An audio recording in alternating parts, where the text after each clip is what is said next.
Hi friends, ಎಲ್ಲರೂ ಹೇಗಿದ್ದೀರಾ? Friends, ಇವತ್ತು ನಮ್ಮ ಉತ್ತರ ಕರ್ನಾಟಕದ ಒಂದು ಸೂಪರ್ ಆಗಿರುವಂತ ಚುರುಮುರಿ ಸುಸ್ಲವನ್ನ ಮಾಡಿ ತೋರಿಸ್ತಾ ಇದ್ದೀನಿ. ಚುರುಮುರಿ ಸುಸ್ಲ, ಮಿರ್ಚಿ ಬಜ್ಜಿ ಇದ್ರಂತರೂ ಈ ಮಳೆಯಲ್ಲಿ ಎಷ್ಟು ತಿಂದ್ರೂ ಸಾಕಾಗೋದಿಲ್ಲ.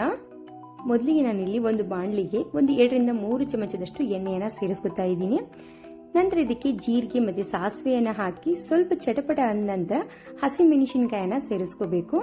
ಯಾವಾಗಲೂ ಹಸಿಮೆಣಸಿನಕಾಯನ್ನ ಎಣ್ಣೆಯಲ್ಲಿ ಸೇರಿಸ್ಕೊಳ್ಳಿ, ಆಮೇಲೆ ಚುರುಮುರಿ ಜೊತೆ ತಿನ್ನೋಕೆ ಸೂಪರ್ ಆಗಿ ಅನ್ಸುತ್ತೆ. ಕರ್ಬೇವಿನ ಸೊಪ್ಪನ್ನ ಹಾಕಿ ದೊಡ್ಡ ಗಾತ್ರದ 2 ಈರುಳ್ಳಿ, 1 ಟೊಮೆಟೊನ ಕೂಡ ಇಲ್ಲಿ ಸೇರಿಸ್ಕೊಂಡಿದ್ದೀನಿ. ರುಚಿಗೆ ತಕ್ಕಷ್ಟು ಉಪ್ಪನ್ನ ಹಾಕಿ ಚೆನ್ನಾಗಿ ಮೆತ್ತಗಾಗಬೇಕು ಈರುಳ್ಳಿ, ಅಲ್ಲಿವರೆಗೂ ಫ್ರೈ ಮಾಡ್ಕೊಳ್ಳಿ. ಇಲ್ಲಿ ಕಲರ್ಗೋಸ್ಕರ ಸ್ವಲ್ಪನೇ ಅರಿಶಿನವನ್ನ ಕೂಡ ಸೇರಿಸ್ಕೊಂಡಿದ್ದೀನಿ. ಈಗ ಚೆನ್ನಾಗಿ ನಾವು ಇದನ್ನ ಮಿಕ್ಸ್ ಮಾಡಿಕೊಂಡು ಈರುಳ್ಳಿ ಎಲ್ಲ ಮೆತ್ತಗಾದ್ಮೇಲೆ ಇದಕ್ಕೆ ಹಾಲನ್ನ ಸೇರಿಸ್ಕೋಬೇಕು. ನಾನಿಲ್ಲಿ ಟೀ ಕುಡಿ ಕಪ್ಲಿಂದ 1 ಕಪ್ ಆಗುವಷ್ಟು ಹಾಲನ್ನ ಸೇರಿಸ್ಕೊಂಡಿದ್ದೀನಿ. ಈಗ ಇದು ಕೂಡ ಚೆನ್ನಾಗಿ ಮಿಕ್ಸ್ ಮಾಡ್ಕೊಳ್ಳಿ. ಹಾಲನ್ನ ಹಾಕುವಾಗ ಗ್ಯಾಸ್ ಅನ್ನ ಲೋ ಫ್ಲೇಮ್ ಅಲ್ಲಿ ಇಟ್ಬಿಟ್ಟು ಹಾಲನ್ನ ಸೇರಿಸ್ಕೋಬೇಕು ಫ್ರೆಂಡ್ಸ್. ಈಗ ನಾನಿಲ್ಲಿ ಇದಕ್ಕೆ ಒಂದು ಸೂಪರ್ ಆಗಿರುವಂತ ಮಸಾಲೆ ಅಂತರೂ ಅಲ್ಲ, ಒಂದು ಪೌಡರ್ ಅಂತ ಹೇಳ್ಬೋದು. ಅದೇನಪ್ಪಾ ಅಂದ್ರೆ ಹುರ್ಗಡ್ಲೆ ಪೌಡರ್. ಸೊ ಹುರ್ಗಡ್ಲೆ ಪೌಡರ್ ಹಾಕೋದ್ರಿಂದ ಟೇಸ್ಟ್ ಮಸ್ತ್ ಅನ್ಸುತ್ತೆ ಫ್ರೆಂಡ್ಸ್, ಸಿಕ್ಕಾಪಟ್ಟೆ ಚೆನ್ನಾಗಿ ಅನ್ಸುತ್ತೆ. ಈಗ ನಾನಿಲ್ಲಿ ಚುರುಮುರಿ ಅಂತ ಹೇಳ್ತೀವಿ, ಅದಕ್ಕೆ ಮಂಡಕ್ಕಿ ಅಂತ ಕೂಡ ಹೇಳ್ತೀವಿ.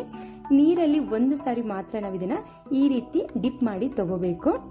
ತಗೊಂಡ್ಬಿಟ್ಟು ನಂತರ ನಾವೀಗ ಏನ್ ಮಸಾಲೆ ರೆಡಿ ಮಾಡಿದ್ವಲ್ಲ ಆ ಮಸಾಲೆಗೆ ಸೇರಿಸ್ಕೋಬೇಕು. ಈ ರೀತಿ ಸೇರಿಸ್ಕೊಂಡು ನಿಮ್ಗೆ ಎಷ್ಟು ಬೇಕಲ್ಲ ಕ್ವಾಂಟಿಟಿ ಅಷ್ಟನ್ನ ನೀವು ಸೇರಿಸ್ಕೊಳ್ಳಿ. ಸೊ ನಾನಿಲ್ಲಿ ಒಂದು 3 ಜನಕ್ಕಾಗುವಷ್ಟು ಸೇರಿಸ್ಕೊಂಡಿದ್ದೀನಿ. ಈಗ ಚೆನ್ನಾಗಿ ಇದನ್ನ ಮಿಕ್ಸ್ ಮಾಡ್ಕೋಬೇಕು. ನಂತರ ಇದಕ್ಕೆ ಕೊತ್ತಂಬರಿ ಸೊಪ್ಪು ಸ್ವಲ್ಪ ಜಾಸ್ತಿನೇ ಹಾಕಿ, ನಂತರ ಹುರ್ಗಡ್ಲೆ ಪೌಡರ್ ಏನ್ ಮಾಡ್ಕೊಂಡಿದ್ವಲ್ಲ, ಪುಟಾಣಿ ಹಿಟ್ಟಿನ ಪೌಡರ್ ಅಂತ ಹೇಳ್ತೀವಿ ನಾವು, ಪುಟಾಣಿ ಹಿಟ್ಟಿನ ಪೌಡರ್ ಅನ್ನ ಕೂಡ ಸೇರಿಸ್ಕೊಂಡು ಚೆನ್ನಾಗಿ 1-2 ಸತಿ ಮಿಕ್ಸ್ ಮಾಡ್ಕೊಳ್ಳಿ. ಈಗ ನಾನಿಲ್ಲಿ ಪುಟಾಣಿ ಹಿಟ್ಟು ಹಾಕುವಾಗ ಗ್ಯಾಸ್ ಅನ್ನ ಆಫ್ ಮಾಡಿದೀನಿ.